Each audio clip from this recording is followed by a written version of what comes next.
PH11 super babe is here. Ashwath के चिल्लाने से अनन्या और आर्यन डर गए। वो दोनों ही अहम के पीछे जाकर छुप गए और फिर अपनी मुंडी निकालकर अश्वथ के डरावने चेहरे को देखने लगे। वही उन दोनों को अपने सामने न आता देखकर अश्वथ के बाद फिर से गुस्से में बोला, अगर तुम दोनों मेरे सामने नहीं आए तो मुझसे बुरा फिर कोई नहीं होगा। उसकी धमकी सुनकर दोनों बच्चे डरते हुए बाहर आ गए और अश्वथ के सामने अपना सर झुकाकर खड़े हो गए, जैसे उन्होंने बहुत बड़ी गलती की हो। अगस्त अश्वथ का हाथ पकड़कर बोला, अश्वथ क्यों गुस्सा कर रहे हो, दोनों बच्चे हैं अभी। उसकी बात सुनकर अश्वथ उसे अपनी डरावनी नजरों से देखने लगा तो अगस्त तुरंत डर के पीछे हो गया और फिर हकलाते हुए बोला, नहीं नहीं, मैंने कुछ नहीं बोला, मैं तो कब से चुप था, इस अंश ने ही मुझे ये कहने के लिए कहा है। इतना कहकर वो अंश की तरफ इशारा करने लगा तो अंश हड़बड़ाते हुए बोला, खजूरे, मैंने ऐसा जब कहा। तभी अहम उन दोनों को चुप कराते हुए बोला, चुप करो दोनों, वरना तुम दोनों की ही शादी मैं उस डायन रिया से करा दूंगा। ये सुनकर अंश डरते हुए बोला, नहीं, मैं ऐसी लड़की से शादी नहीं करूंगा जो मेकअप के नाम पर चेहरे पर एशियन पेंट लगाकर घूमती हो। उन लोगों की बकवास सुनकर अश्वथ का दिमाग खराब हो रहा था। उसने एक अजीब सा लुक अपने गार्ड्स को दिया तो उसके 3 गार्ड्स ने आकर अहम, अंश और अगस्त का मुंह बंद कर दिया। ये देखकर अश्वथ ने फिर आर्यन से सर्द आवाज में पूछा, ये सब क्या है। इतना कहकर वो अपनी कार को देखने लगा जो पंचर थी, जिसे किसी और ने नहीं बल्कि अनन्या और आर्यन ने हो किया था। क्योंकि वो दोनों अश्वथ से गुस्सा थे, तभी आर्यन अपनी तिरछी नजरों से अनन्या को देखने लगा तो अनन्या उसे आंखों ही आंखों में कुछ इशारा करने लगी, जिसे अश्वथ भी साफ देख पा रहा था। उसने अपनी आंखें छोटी करके पूछा, ये क्या इशारे हो रहे हैं। उसका सवाल सुनकर अनन्या डर के मारे आर्यन के पीछे छिप गई। फिर अपना सर किनारे से निकालकर अश्वथ से मुंह बनाकर बोली, पैसे के भूखे इंसान, क्या आप ये पंचर भी सही नहीं करवा सकते? बस हमें डांटना है। ठीक है, इसके उधार मेरे खाते में लिख लेना, जब आपकी प्रॉपर्टी मेरी होगी तब मैं उधर चुका दूंगी। अनन्या का साथ देते हुए आर्यन भी मुंह बनाकर बोला, भाई, मैंने कभी नहीं सोचा था कि आप इतने लालची भी हो सकते हैं।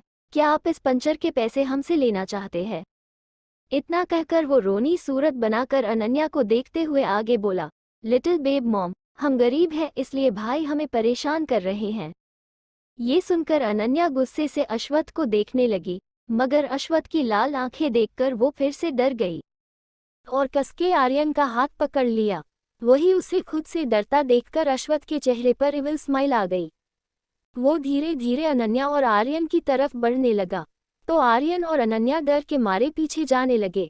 अश्वथ अपने लंबे लंबे कदमों से उन दोनों के पास पहुंचकर दोनों के ही हाथ पकड़कर अंश, वेद, अहम और अगस्त से बोला, राठौर मेंशन। इतना कहते ही उसने अनन्या और आर्यन को जबरदस्ती दूसरी कार में ठूंस दिया और फिर खुद भी बैठ गया। अश्वथ ने उन दोनों का हाथ इसलिए पकड़ा था क्योंकि उसे पता था आर्यन राठौर मेंशन का नाम सुनकर खुद भी भाग जाएगा और अनन्या को भी अपने साथ ले जाएगा। वही अश्वथ के जाने के बाद अगस्त अपने होश में आते हुए बोला, ये मैं क्या सुन रहा हूँ? अश्वथ राठौर मेंशन जा रहा है, ये चमत्कार कैसे हो गया है? उसकी बात सुनकर वेद भी हैरानी से बोला, कहीं मैं सपना तो नहीं देख रहा हूँ? एक मिनट, कहीं भाई लिटिल बेब को तो सबसे मिलने नहीं ले जा रहे हैं? ये सुनकर अहम खुश होकर बोला, फिर तो तमाशा देखने में मजा आएगा, क्या पता वहाँ बॉस को डांट पड़ती हुए हो देखने को मिल जाए। अंश ने तो किसी का इंतजार भी नहीं किया और सीधा कर में बैठ गया और खिड़की से मुंडी निकालकर उन तीनों से बोला, जल्दी चलो वरना पिक्चर मिस हो जाएगी। सिर्फ ये तीनों ही नहीं बल्कि सभी बॉडीगार्ड्स भी तमाशा देखने के लिए एक्साइटेड थे, क्योंकि जब भी अश्वथ अपने परिवार से मिलता था तो उन सभी को एक अच्छा तमाशा देखने को मिलता था। कुछ वक्त बाद सभी की कार रॉकेट की स्पीड से राठौर मेंशन के लिए निकल गई। वही अश्वथ की कार अभी कुछ ही दूरी पर पहुंची थी कि तभी उसके बॉडीगार्ड्स की कार रॉकेट की स्पीड से उसके कार को ओवरटेक करके निकली। ये देखकर आर्यन जो नाराज होकर बैठा था वो खिड़की के बाहर अपना सर निकालकर चिल्लाने लगा, अरे कहाँ जा रहे हो, रुको हमारे लिए। पर बेचारे को आवाज किसी ने नहीं सुनी तो उसने अपनी मुंडी घुमाकर कार के पीछे देखा, जहाँ कोई नहीं था। ये देखकर वो अंदर जाके अश्वथ से बोला, भाई भाई सभी बॉडीगार्ड्स और भाई लोग चले गए, हमें अकेला छोड़कर। ये सुनकर अश्वत्थ ने कोई रिएक्ट नहीं किया। वो अभी भी बिना किसी भाव के आर्यन को घूर रहा था। तो आर्यन अपना मुंह फुलाकर उसकी शिकायत करते हुए अनन्या से बोला, बेब मॉम, आपको पता है राठौर मेंशन में सब मुझे डांटते हैं और गुस्सा भी करते हैं। तभी भी देखो भाई मुझे वहां लेके जा रहे हैं। ये सुनकर अनन्या अजीब नजरों से अश्वत्थ को देखते हुए प्यार से आर्यन से बोली, लिटिल बेबी देवर, फिकर नॉट क्योंकि सुपर बेब इज हियर। इतना कहकर वो स्टाइल से अपने बालों को सहलाने लगी। वही उसकी इंग्लिश भाषा सुनकर और उसके एटीट्यूड को देखकर अश्वत्थ को आंखें छोटी हो गई। उसने डेविल स्माइल करके कहा, माय ग्रिडी गर्ल, मैं देखना चाहता हूँ कि ये सुपर बेब वहाँ क्या करती है, डरपोक कहीं की। उसके मुंह से डरपोक सुनकर आर्यन और अनन्या दोनों का मुंह बन गया। कुछ ही देर में अश्वत्थ की कार राठौर मेंशन के सामने रुकी। तभी अहम भागते हुए आया और उसने अश्वत्थ के कार का गेट खोला तो अश्वत्थ बड़े ही रौबीले तरीके से कार से बाहर निकला। उसके उतरते ही अनन्या और आर्यन भी बाहर निकले। आर्यन ने तो बाहर निकलते ही डर के मारे कसके अश्वत्थ का हाथ पकड़ लिया। ये देखकर अनन्या ने भी अश्वत्थ का हाथ पकड़ लिया। भले ही अनन्या अश्वत्थ से डरती है, पर उसे ये भी पता है कि अश्वत्थ उसे कभी नुकसान नहीं पहुंचाएगा। इनफैक्ट आर्यन के रहते तो बिल्कुल भी नहीं। Tears of Joy. वो तीनों जैसे ही मेंशन के अंदर पहुंचे तभी किसी के चिल्लाने की आवाज आई।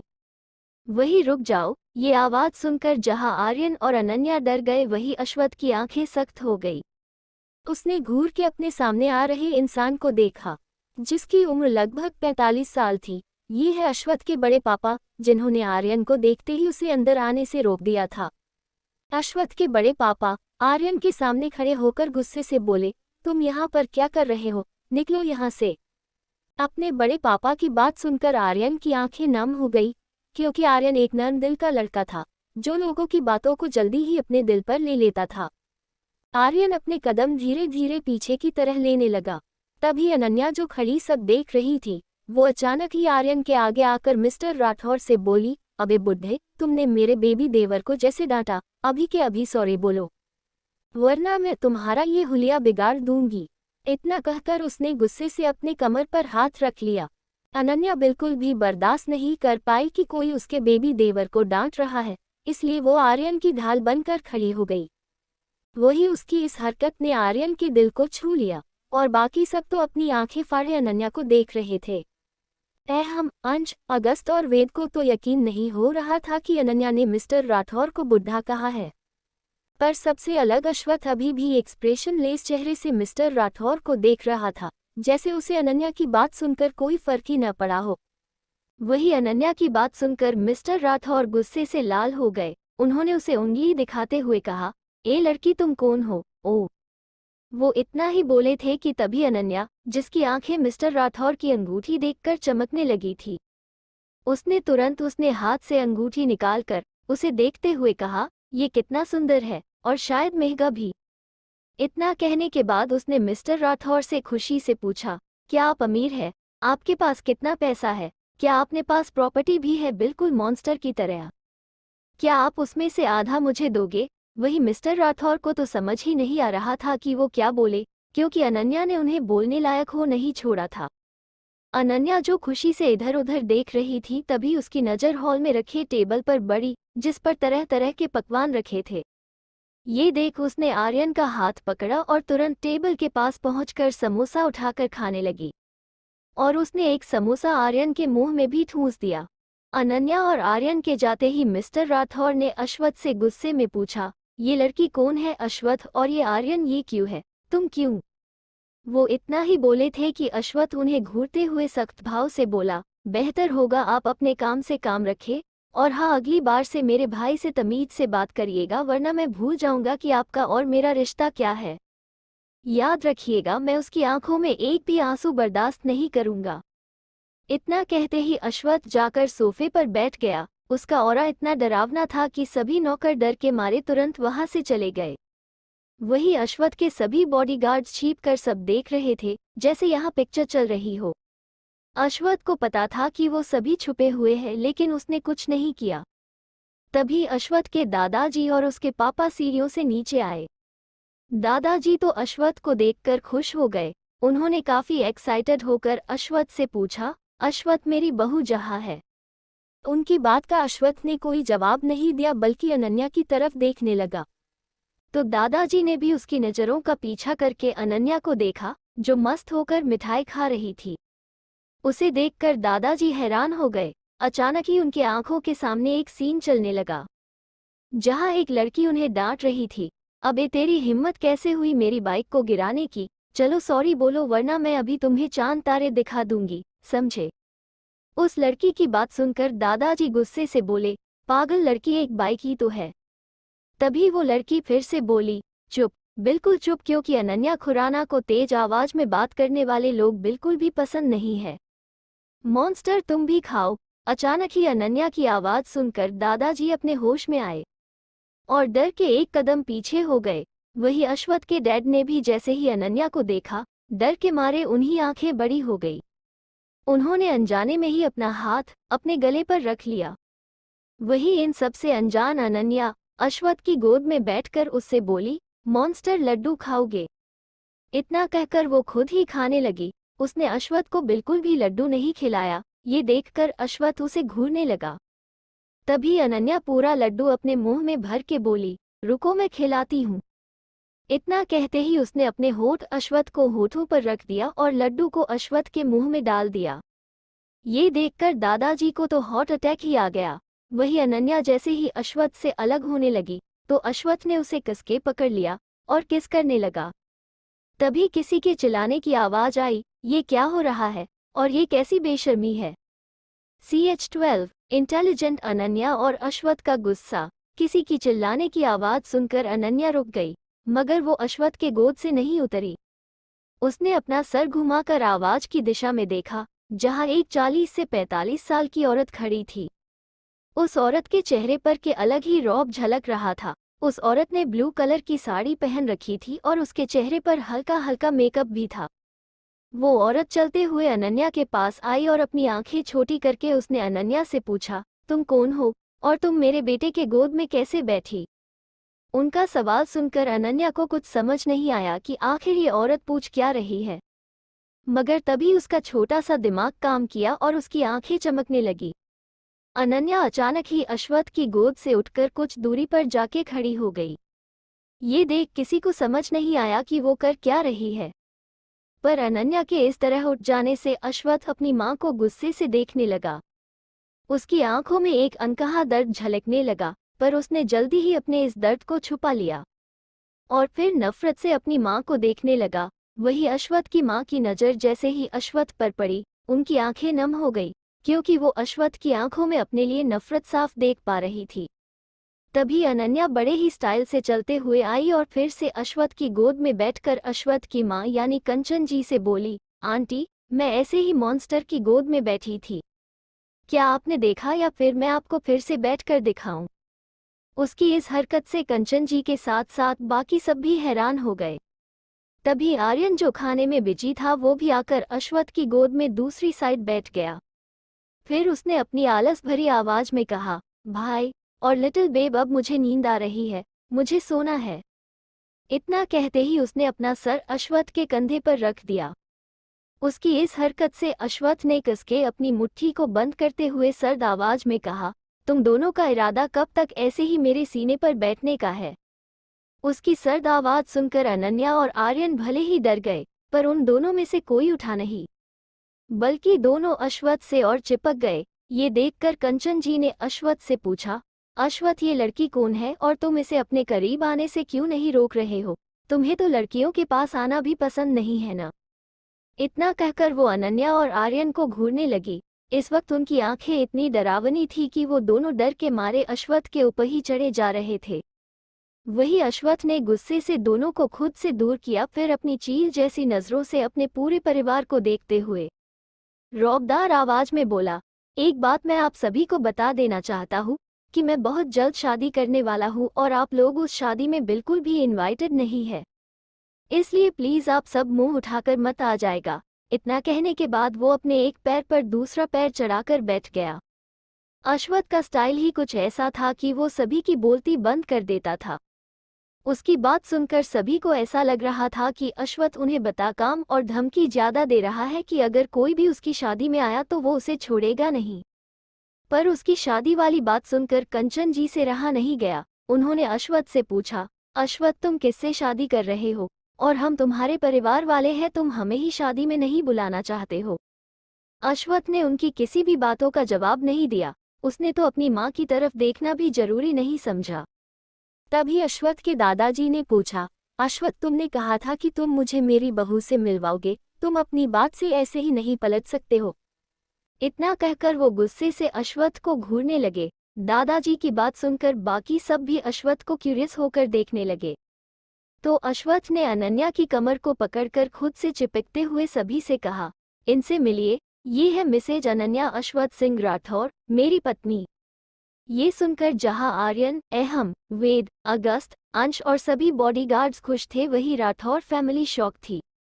सबसे पहले कंचन जी होश में आकर अश्वत्थ से दांत पीसते हुए बोली, अश्वत्थ क्या तुम पागल हो गए हो? जो तुम एक पागल लड़की से शादी कर रहे हो, ये तो मुझे देखने में ही बच्ची लग रही है। और मैं चाहती हूँ कि तुम एक समझदार लड़की से शादी करो जो जिंदगी भर तुम्हारा साथ दे। उनकी बातों का जवाब देते हुए अश्वत्थ गुस्से से बोला, ओह, तो मिसेज राठौर मेरे लिए एक समझदार लड़की चाहती है, पर अगर समझदार लड़की आप जैसी होती है तो मुझे नहीं चाहिए। इससे बेहतर तो मैं एक बच्ची और पागल लड़की से शादी कर लूं। इतना कहकर वो अनन्या के बालों को सहलाते हुए उसे नर्म भाव से देखने लगा। वही कंचन जी की आगे कुछ भी बोलने की हिम्मत नहीं हुई, क्योंकि उन्हें पता था अगर उन्होंने आगे कुछ भी कहा तो अश्वत्थ भड़क जाएगा। और उन्हें अश्वत्थ के गुस्से से भी डर लगता था। वही अनन्या जो कब से सबको बातों को सुनकर रही थी, वो खुद के लिए पागल शब्द सुनकर नाराज हो गई। उसने कंचन जी से कहा, आंटी अनन्या को सब आता है, वो भी समझदार है, और ये मैं साबित भी कर सकता हूँ। इतना कहकर उसने सभी को देखते हुए पूछा, क्या आप सबको पता है कि हम सब पानी क्यों पीते हैं? बोलो, बोली। तो अंश उछलते हुए बोला, मुझे पता है, मैं बताता हूँ, क्योंकि हमें प्यास लगती है इसलिए हम पानी पीते हैं। उसका जब सुनकर अनन्या ने अपना सर न में हिला दिया। तो इस बार अहम बोला, क्योंकि हमारे शरीर को पानी की जरूरत होती है। अहम का जवाब सुनकर भी अनन्या ने अपना सर न में हिला दिया। तो अगस्त ने क्यूरियस होकर पूछा, बेब आप ही बता दो न, मुझसे अब रहा नहीं जा रहा। उसके इतना कहते ही अनन्या ने बड़े ही घमंड से कहा, हम पानी इसलिए पीते हैं क्योंकि हम पानी को खा नहीं सकते। तो अब आप लोगों को यकीन हो गया कि मैं भी समझदार हूँ। सिर्फ समझदार ही नहीं बल्कि इंटेलिजेंट भी हूँ, पर मैंने कभी भी घमंड नहीं किया। अनन्या के चेहरे पर इस वक्त दुनिया जहाँ का घमंड झलक रहा था, जिसे देखकर अश्वत्थ के चेहरे पर मुस्कुराहट आ गई, पर उसने जल्दी ही उस मुस्कुराहट को छुपा लिया। पर कंचन जी ने अश्वत्थ की उस मुस्कुराहट को देख लिया था। उन्होंने अनन्या को देखते हुए मन में कहा, अगर ये लड़की मेरे बेटे के चेहरे पर मुस्कान ला सकती है तो मुझे इस रिश्ते से कोई ऐतराज नहीं है। वही दादाजी और अश्वत्थ के डैड ने एक दूसरे को देखा। फिर दादाजी ने अश्वत्थ के डैड से कंफ्यूज होकर पूछा, ये अनन्या हमें पहचान क्यों नहीं रही है? वो तो ऐसे बिहेव कर रही है जैसे वो गेम जानती ही नहीं। उसकी बात का जवाब देते हुए अश्वत्थ के डैड बोले, डैड ये अच्छा ही है, कम से कम अब हमारी बेइज्जती तो नहीं होगी। और वैसे भी मुझे ऐसी ही लड़ाकू और बदतमीज लड़की ही अश्वत्थ के लिए चाहिए थी, ताकि वो अश्वत्थ का दिमाग ठिकाने लगा सके। दादाजी को भी अपने बेटे की बात सही लगी। उन्होंने फिर अश्वत्थ से खुश होकर कहा, मुझे इस रिश्ते से कोई ऐतराज नहीं है। वो इतना ही बोले थे कि अनन्या अपना हाथ उठाकर मुंह बनाते हुए बोली, पर मुझे ऐतराज है इस शादी से। आर्यन जो अभी तक चुप था, उसने अनन्या की बात सुनकर परेशान होकर उससे पूछा, लेकिन क्यों लिटिल बेब मॉम, प्लीज मेरे लिए शादी कर लो, प्लीज। उसे इतना परेशान देखकर अनन्या उसे शांत कराते हुए बोली, अरे लिटिल बेबी देवर फिकर नॉट, मेरा आइटम मेरा ही रहेगा, वो तो मैं बस दहेज के बारे में बात करना चाहती हूँ। आर्यन से इतना कहकर उसने दादाजी से पूछा, सफेद बालों वाले सेंटा, तो बताइए इस शादी के लिए मुझे कितना दहेज मिलेगा? वैसे अगर आप अपना ये घर भी मुझे दे देंगी तो भी मुझे कोई दिक्कत नहीं है। उसके इतना कहते ही अश्वत्थ के डैड खांसते हुए बोले, ये हमारे घर का रिवाज है कि घर की बहू को शगुन के तौर पर हम कई सारे पैसे और प्रॉपर्टी देते हैं। ये सुनकर अनन्या एकदम से खड़ी होकर उछलते हुए बोली, ये मतलब शादी में फायदा है, चलो जल्दी से मेरी शादी करा दो। उसे इतना खुश देखकर वेद हंसते हुए अंश से बोला, मुझे यकीन डर है कि कहीं पैसे के लिए लिटिल बेब अश्वथ को ही न किसी दिन बेच दे। उसकी बात सुनकर सभी बहुत चौंक गए, क्योंकि कहीं न कहीं उन्हें वेद की बात सही लग रही थी। अब तो वो सब अश्वथ को लेकर घबराने लगे थे। वही इनकी बातों से अनजान अश्वथ ने अचानक ही खड़े होकर अपनी ठंडी आवाज में कहा, बस बहुत हुआ, आप लोगों को अपनी बहू से मिलना था तो मैंने मिला दिया है। तो अब प्लीज मुझे परेशान मत कीजिएगा, क्योंकि मेरे पास फालतू लोगों के लिए वक्त नहीं है। और हाँ, जिसे भी इस शादी से ऐतराज है उन लोगों का मैं कुछ नहीं कर सकता। सो इस शादी में आने की अपनी कृपा तो बिल्कुल भी मत करिएगा, क्योंकि आप सबके खाने पीने या स्वागत करने के लिए मेरे पास बिल्कुल भी पैसे नहीं है। इतना कहते ही वो वहां से जाने लगा तो अनन्या ने मिठाई की एक प्लेट उठाई और आर्यन के साथ बाहर जाने लगी। इस बीच आर्यन चुप ही था, क्योंकि उसे डर था कहीं उसके बोलने से घर वाले नाराज न हो जाए। आर्यन बाहर जा पाता उससे पहले ही कंचन जी उससे गुस्से में बोली, तुम आर्यन, बेहतर होगा अश्वथ से दूर रहो, वरना तुम किसी दिन उसे मार दोगे, बिल्कुल वैसे ही जैसे सालों पहले तुमने अपनी माँ को मार डाला था। उनकी इतनी कड़वी बातें सुनकर आर्यन की आंखों से आंसू बहने लगे। तभी अश्वथ के बड़े पापा भी कंचन जी का साथ देते हुए बोले, मैं तो शुरू से हो बोल रहा था उसे अनाथाश्रम में छोड़ दो, लेकिन आप लोगों ने मेरी बात नहीं सुनी। इसके आगे वो कुछ बोलते उससे पहले ही अश्वथ ने उनका गला पकड़ लिया। इस वक्त अश्वथ किसी मॉन्स्टर से कम नहीं लग रहा था। उसने अपनी पकड़ को कसते हुए दांत पीसकर कहा, लगता है मेरा डर आप लोगों के अंदर से खत्म हो गया है, तभी तो मेरे बार बार मना करने पर भी आप लोग मेरे भाई को रुलाते हो। अश्वथ का ये रूप देखकर सभी सदमे में चले गए, पर अंश ने अपने डैड को बिल्कुल भी बचाने की कोशिश नहीं की, क्योंकि वो भी आर्यन के बारे में कुछ भी नहीं सुन सकता था। उसे अपने फैमिली से ज्यादा अपने भाई लोग प्यारे थे। वही कंचन जी और बाकी सब मिलकर अश्वथ को उसके बड़े पापा से अलग करने की कोशिश कर रहे थे। ये देखकर अश्वथ ने एक झटके से अपने बड़े पापा को छोड़कर गुस्से से वार्निंग देते हुए कहा, अगली बार मैं किसी भी रिश्ते का लिहाज नहीं करूंगा। इतना कहते ही वो वहां से चला गया। उसके पीछे पीछे बाकी सब भी चले गए थे। वही कार के अंदर अश्वथ अभी भी बेहद गुस्से में था और उसके बगल में अनन्या डरते हुए बैठी थी, जिसके कंधे पर आर्यन डर रखकर बैठा था। आर्यन के चेहरे पर इस वक्त सिर्फ दर्द था, जो अश्वथ से देखा नहीं जा रहा था। तभी अश्वथ के सर पर अनन्या ने अपना हाथ रखा और उसके सर को अपने कंधे पर रख दिया। उसकी इस छोटी सी हरकत ने अश्वथ के दिल को छू लिया। उसका गुस्सा भी अचानक कहीं गायब हो गया और उसके चेहरे पर एक सुकून आ गया। CH13 अश्वथ का इनडायरेक्ट लव कन्फेशन। इस वक्त अश्वथ अपने रूम में बैठा था। भले ही वो ऊपर से शांत लग रहा था, पर उसका मन अंदर से पूरी तरह अशांत था। वो इस वक्त दर्द और गुस्से से जल रहा था। अश्वथ बचपन से ही सबसे अलग रहना पसंद करता था, पर जब वो 5 साल का था तभी उसके साथ ऐसा कुछ हुआ था, जिसके कारण वो अपनी माँ से नफरत करने लगा था। वो भले ही परिवार वालों के साथ रहता था, पर उसने सभी को खुद से और अपने दिल से दूर कर लिया था। अश्वथ कभी भी अपना दर्द किसी से नहीं बांटता है, और ना ही वो अपने भाइयों और दोस्ती के सिवा ज्यादा किसी से बात कर है। यही कारण है कि उसे गुस्सा ज्यादा आता है। अश्वथ ने अपनी टाई को ढीला करते हुए कब्बर्ड से अपने कपड़े निकाले और वॉशरूम में चला गया। शावर के नीचे खड़े होकर उसने कसके अपनी आंखें बंद कर ली और अपने पास्ट के बारे में सोचने लगा, जहां आर्यन जमीन पर पड़ा रो रहा था और सभी राठौर फैमिली उसे गुस्से से देख रहे थे। तभी कंचन जी आर्यन के बालों को पकड़कर उसे घर से बाहर निकलते हुए गुस्से से बोली, आर्यन, तुम जैसे लड़के के लिए इस घर में कोई जगह नहीं गई, निकलो यहाँ से। कंचन जी काफी तेज चल रही थी, जिस कारण आर्यन को अपने नन्हे नन्हे पैरों से भागना पड़ रहा था। आर्यन रोते हुए कंचन जी से खुद को छोड़ने के लिए भी कह रहा था। आर्यन रोते हुए बोला, मम्मा दर्द हो रहा है, प्लीज मुझे छोड़ दो। पर कंचन जी तो जैसे पत्थर दिल हो गई थी, जैसे उन्हें कुछ सुनाई ही नहीं दे रहा था। उन्होंने बाहर जाकर आर्यन को जमीन पर पटक दिया और फिर उसे उंगली दिखाते हुए बोली, तुम्हें मार जाना चाहिए, बिल्कुल वैसे ही जैसे तुम्हारे कारण तुम्हारी माँ मर गई। और हाँ, मैं तुम्हारी माँ नहीं हूँ। वही कंचन ने आर्यन को इतनी तेज से जमीन में पटका था कि छोटे आर्यन को चोट लग गई और वो जोर से चीखा। आह भाई बचाओ भाई! आर्यन की चीख सुनकर अश्वत्थ होश में आया और उसने एक झटके से अपनी आंखें खोल दी। उसकी आंखें इस वक्त बिल्कुल लाल पड़ चुकी थी। अगर अश्वत्थ को कोई इस वक्त देख लेता तो पक्का डर के मारे बेहोश हो जाता, क्योंकि एक तो उसकी आंखें लाल थी, ऊपर से शावर के गिरते पानी के कारण उसके बाल आगे आ गए थे जिनसे पानी टपक रहा था, और उसका शक चेहरा उसे और भी ज्यादा डरावना बना रहा था।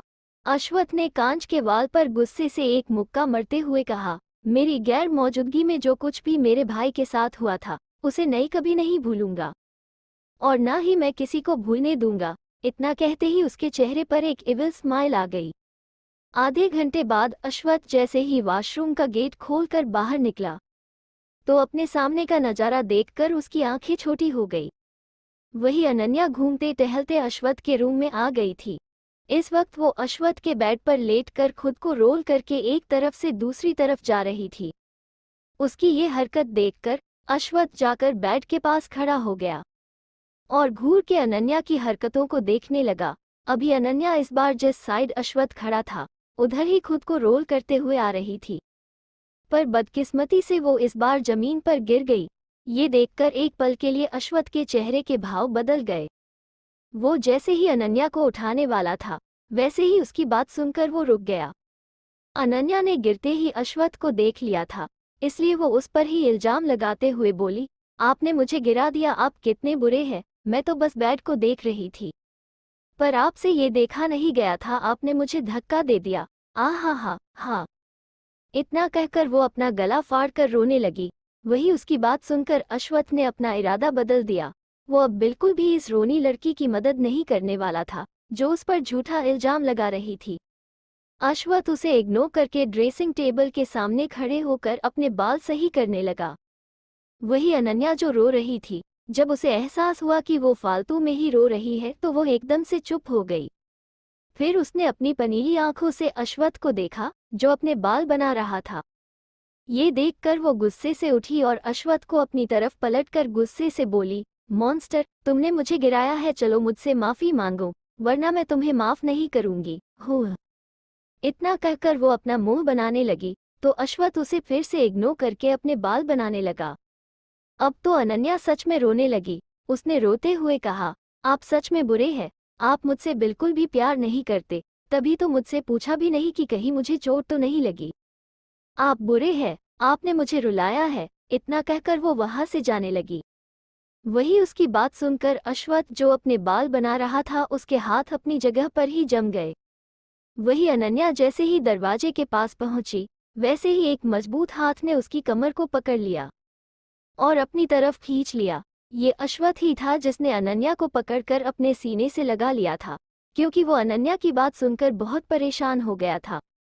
अश्वत्थ ने अपना सर नीचे करके अनन्या का छोटा सा चेहरा देखा जो लाल पड़ चुका था, तो उसने तुरंत अनन्या के चेहरे को अपने हाथों में पकड़कर उसके आंखों को चूम लिया। अश्वत्थ के होठों को अपनी आंखों पर महसूस कर अनन्या की आंखें बंद हो गई। उसने कसके अश्वत्थ की शर्ट को पकड़ लिया। उसे ये एहसास बहुत ही अच्छा लग रहा था, क्योंकि उसकी मां के मरने के बाद ये पहली बार था जब कोई उसे इतने प्यार से छू रहा था और उसे मारा भी नहीं था। अश्वत्थ ने अनन्या के दोनों आंखों को चूमने के बाद उसके गालों को भी चूम लिया। फिर उसने सुंदर चेहरे को देखने लगा। भले ही अश्वत्थ अनन्या को बिना किसी भाव के देख रहा था, पर उसकी आंखों में सिर्फ प्यार था जो अश्वत्थ को अपने लफ्जों से बयां करना नहीं आता था। अनन्या को जैसे ही एहसास हुआ कि अश्वत्थ अब उसे किस नहीं कर रहा तो वो अपनी आंखें खोलकर मुंह फुलाए हुए अश्वत्थ से बोली, आप ऐसे मुंह क्यों बनाए हुए हैं? क्या आप हंस नहीं सकते? क्या आप मुझको हंसा नहीं सकते? क्या आप हर वक्त गुस्सा करते रहते हैं? क्या आप सबको और मुझे प्यार नहीं कर सकते? ओ र। वो इससे आगे बोलती उससे पहले ही अश्वत्थ ने उसने होठों पर अपनी उंगली रखकर उसे चुप करा दिया। फिर कुछ देर उसे देखने के बाद अश्वत्थ ने उसके चेहरे को सहलाते हुए लो वॉइस में कहना शुरू किया, मैं मोहब्बत हूँ, मोहब्बत करके तो देख। मैं मोहब्बत न दूँ तो कहना। मैं मुस्कुराहट हूँ, मुझे हंसा कर तो देख। मैं न सकूँ तेरे लबों पर तो कहना। मैं खुशबू हूँ, मुझे महसूस करके तो देख। न महकूँ तेरे जिंदगी में तो कहना। इतना कहने के बाद अश्वत्थ की आंखों में एक अलग ही चमक आ गई। फिर उसने अनन्या का हाथ अपने सीने पर रख के आगे कहा, मैं दिल हूँ, मुझे सुनकर तो देख, न धड़कूं तेरे दिल में तो कहना। अश्वथ ने इनडायरेक्ट अपनी दिल की बात अनन्या के सामने रख दी थी।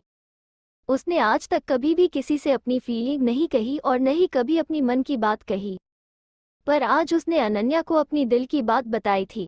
अश्वथ को पता था उसकी बातों को अनन्या का छोटा सा दिमाग नहीं समझ पाएगा, और हुआ भी यही। अश्वथ की बातें अनन्या को लोरी जैसी लग रही थी, जिसे सुनकर उसकी आंखें भरी होने लगी। उसे देखकर ऐसा लग रहा था जैसे वो बड़ी ही मुश्किल से अपनी आंखें खोल पा रही थी।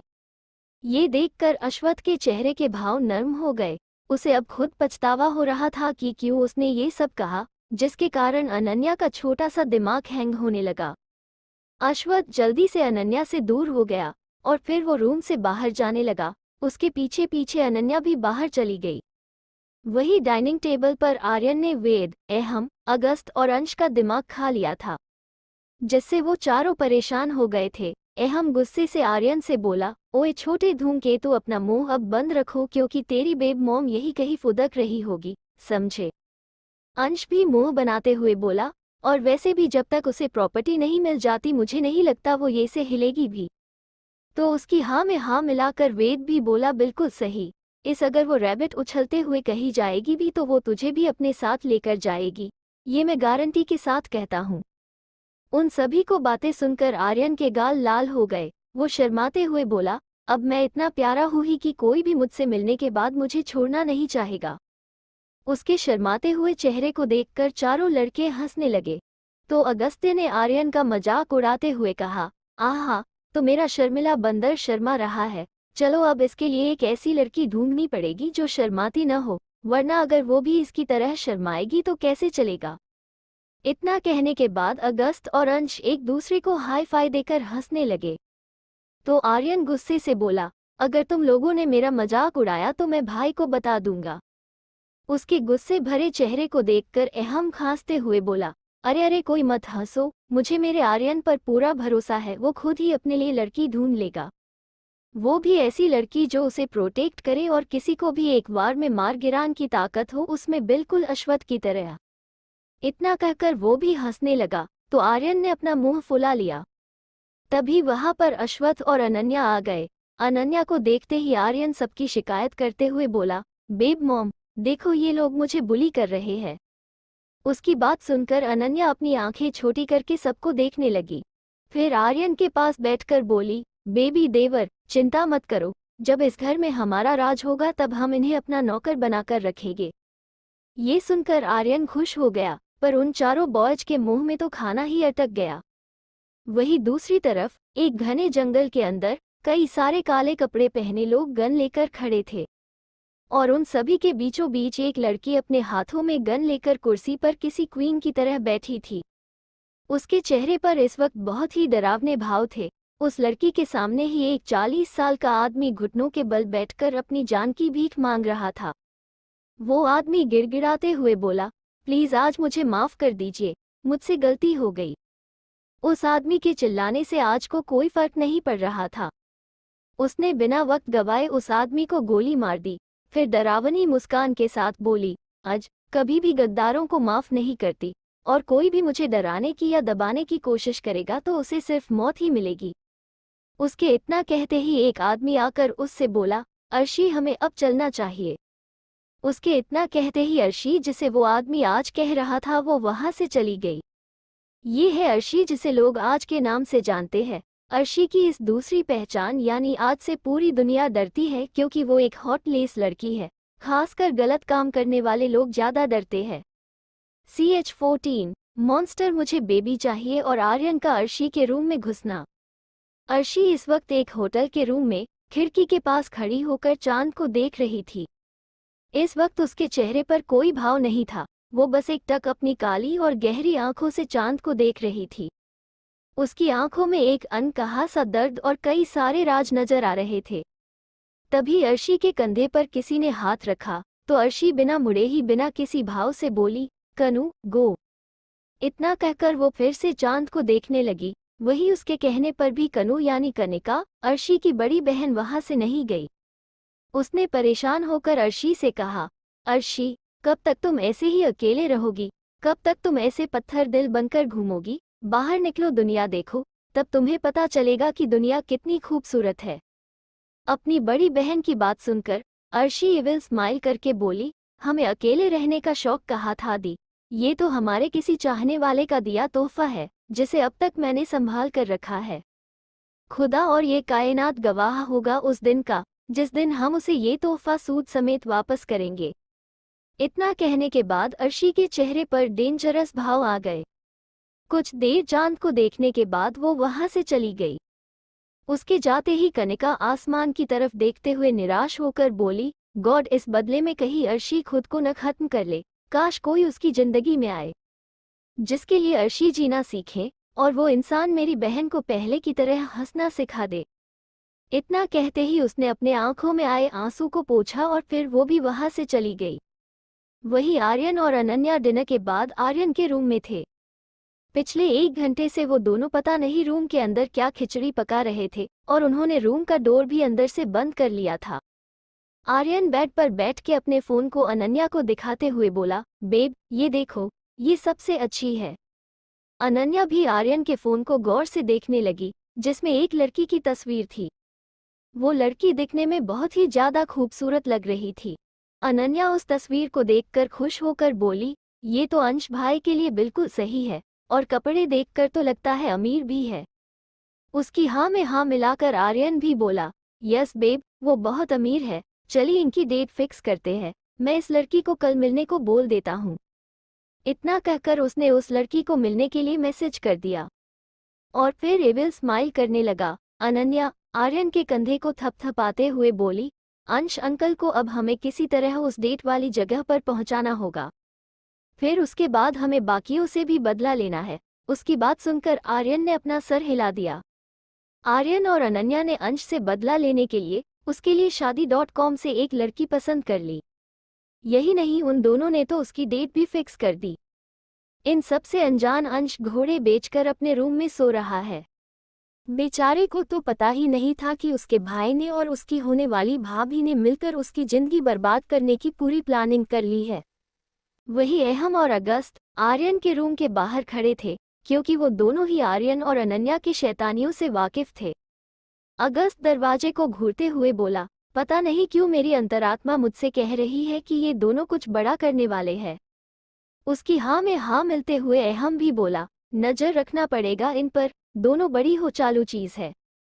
इतना कहकर फिर दोनों वहां से चले गए। वही आर्यन से कुछ देर बात करके अनन्या अपने रूम की तरफ जाने लगी, पर वो गलती से अश्वथ के रूम में पहुंच गई।